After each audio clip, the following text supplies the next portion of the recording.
What's up, everybody? It's the homie Truth Teller, the street reporter, and as you can see, we're at the Drake right now.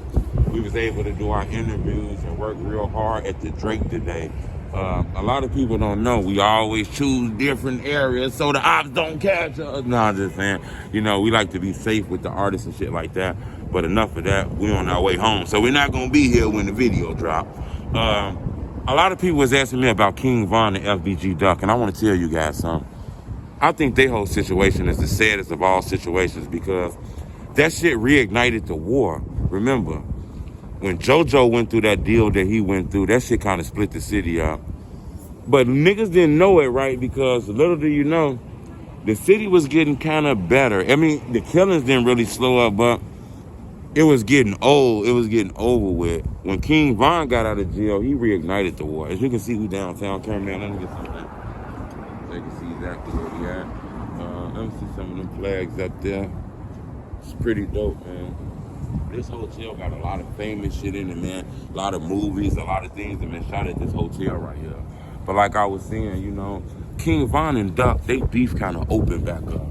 And to be honest with you, that shit split the city up again. People don't understand that. The city always been split up, but Von came home with a vengeance. People did him dirty. He didn't play no games, so he struck back. I'm not saying what he did wasn't right, but, you know, Von had that same vibe 50 Cent had back in New York. That shit did kind of separate the city and get to the point where people had to pick sides. And I tell people this shit all the time.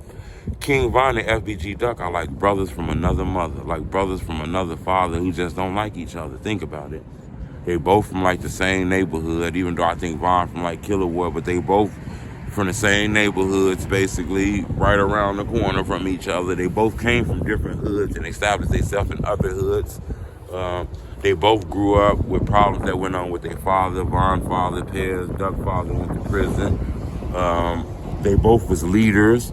Both were part of the gangs. They both got a lot of people look up to them. Both of their crews had took a lot of losses, and they blaming each other for the losses. In my opinion, them guys would have been brothers in another life, but the streets forced them to be enemies. I say that shit all the time. Niggas be out here killing people that went through the same struggle as them, bro. People be out here really hurting people that went through the same struggle with them, and I be telling them this. You got to be careful out here. The world of how you beefing somebody you should be helping. You understand that? That shit crazy. Come on, get up out of here, cameraman. I'm trying to say something. It's just the way the world is.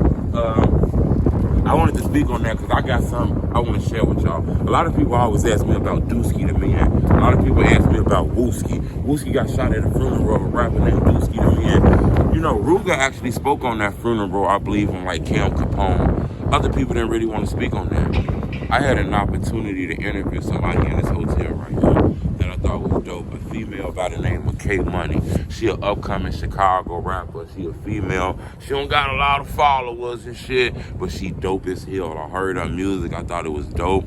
Her and her team reached out to me and said, Truth, you'll give us an opportunity. I know we're not the biggest in Instagram and social media, but I listened to it. I thought it was dope, and I liked the energy, so I gave her an opportunity.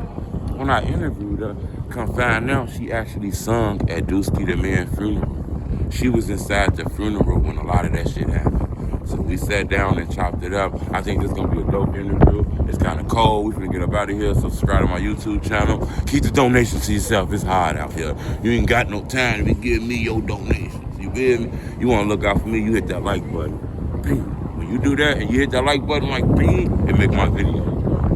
Get up out of here. I appreciate the love from Truth Teller, the street reporter.